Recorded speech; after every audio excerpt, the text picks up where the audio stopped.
Imagine opening an old photograph of a 19th century frontier settlement.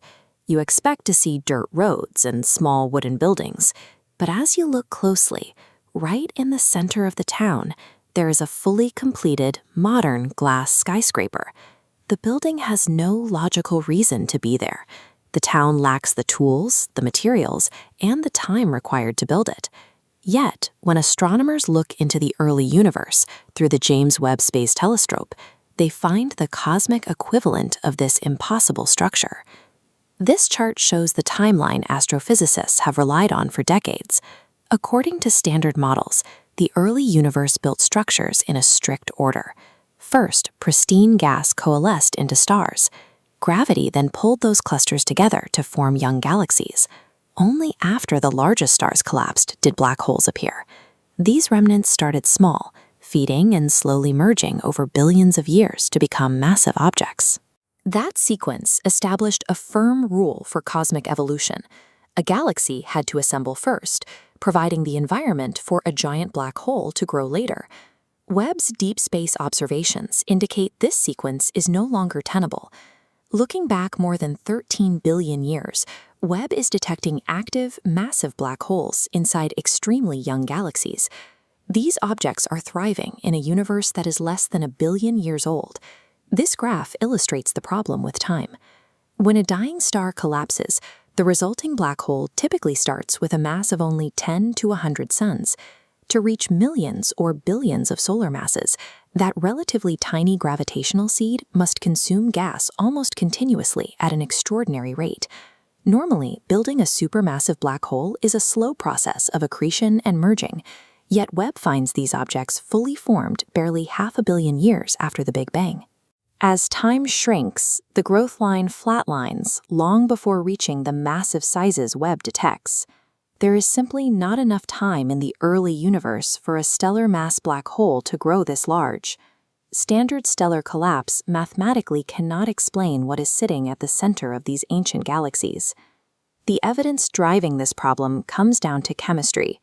Webb's near-infrared spectrograph, or NIRSpec, separates ancient light into individual wavelengths. This allows researchers to read the precise physical conditions of distant systems. As the universe expands, it stretches those short wavelengths of ultraviolet and visible light emitted by early galaxies, pulling them into the infrared spectrum where Webb sensors can detect them. One of the clearest examples is GNZ11, a galaxy sitting at a redshift of 10.6. The light reaching us from this system left its source when the universe was an absolute infant.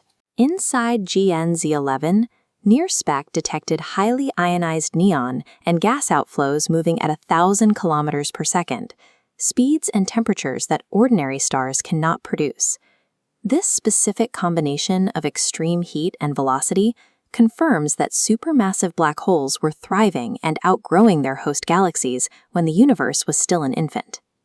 Early in Webb's mission, astronomers spotted a series of compact objects they called little red dots. Because these objects displayed unusually broad hydrogen and helium emission lines, initial calculations suggested their central black holes were astonishingly heavy. A 2026 analysis provided a critical correction. This diagram shows how light behaves when traveling through dense cocoons of ionized gas. The electrons in those clouds scatter the light, causing the emission lines to appear wider than they actually are. Adjusting for that scattering effect significantly lowered the estimated mass of several little red dots. It challenged earlier conclusions about heavy seed candidates, like the system known as UHC-1, showing less evidence for a hidden active black hole than initially thought. The mass estimates dropped, but the massive black holes do not disappear.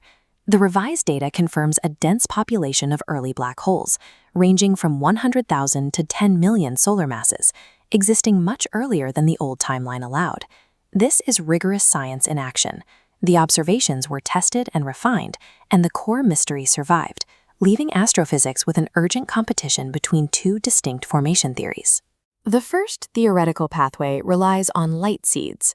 This model argues that the remnants of the very first dead stars experienced exceptionally rapid, uninterrupted growth, consuming material faster than normal physical limits permit.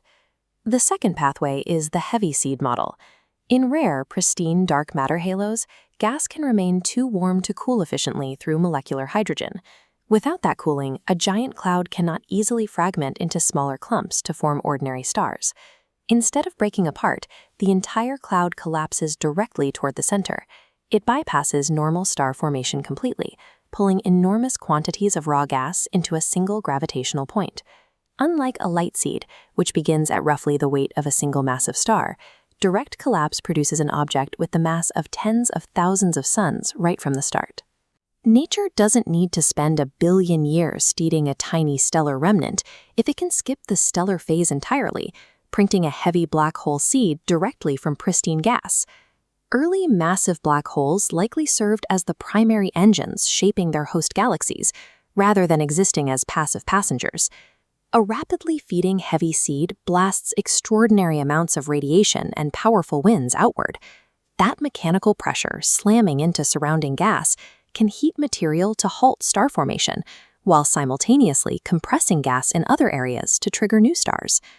The traditional linear timeline is replaced by a constant feedback loop. Primordial gas builds the seed. The seed's radiation alters the surrounding gas. That altered gas dictates how the galaxy forms, and the developing galaxy determines how much fuel the black hole can consume.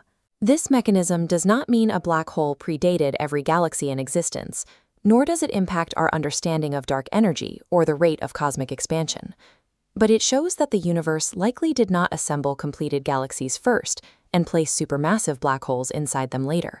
The two structures grew together, locked in a shared environment. The foundation of the galaxies we see today was likely written by these early black holes. The definitive proof of that cosmic blueprint is waiting inside Webb's next spectrum.